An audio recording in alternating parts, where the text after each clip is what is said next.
Hi எல்லாருக்கும் வணக்கம்ப்பா. எல்லோரும் எப்படி இருக்கீங்க? நான் நல்லா இருக்கேன். நீங்களும் நல்லா இருப்பீங்கன்னு நினைக்கிறேன்.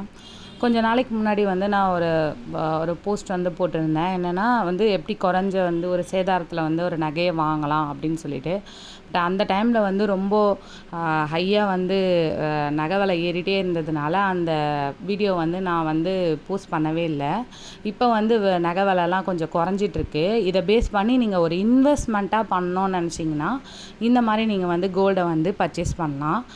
ரேட் ஃபார் கோல்டுன்னு சொல்லிட்டு மொகப்பேரில் இருக்க அவங்களோட பிரான்ச்சு.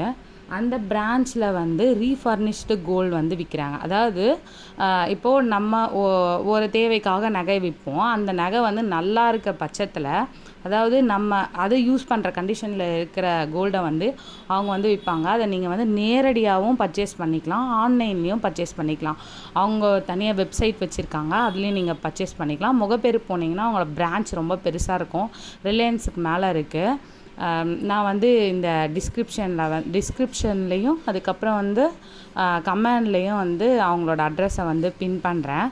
நீங்கள் இந்த மாதிரி ஒரு ப்ராசஸிங் ஃபீஸ் வந்து ஒரு 2%, அதுக்கப்புறம் ஜிஎஸ்டி வந்து ஒரு 3%, அப்புறம் என்ன சார்ஜ்னால் பேக்கிங் சார்ஜ்னு ஒரு 350 ரூபாங்க. இதை மட்டும் நீங்கள் பே பண்ணிவிட்டு அந்த நகையை வந்து உங்களால் வாங்கிக்க முடியும். அதாவது நீங்கள் அதை வந்து ஆன்லைனில் பர்ச்சேஸ் பண்ணும்போது 50% நீங்கள் பணத்தை கொடுத்து பர்ச்சேஸ் பண்ணிவிட்டு, நீங்கள் உங்கள் கைக்கு பொருள் வந்துட்ட பிறகு நீங்கள் அதை எடுத்துகிட்டு போய் கடையில் செக் பண்ணிவிட்டு, உங்கள் விருப்பம் நீங்கள் எந்த கடையை வந்து ரொம்ப ட்ரெஸ் பண்ணுறீங்களோ அந்த கடையில் எடுத்துகிட்டு போயிட்டு நீங்கள் செக் பண்ணிவிட்டு அதுக்கப்புறமா வந்து நீங்கள் பேலன்ஸ் அமௌண்ட்டை வந்து நீங்கள் அவங்களுக்கு பே பண்ணிக்கலாம்.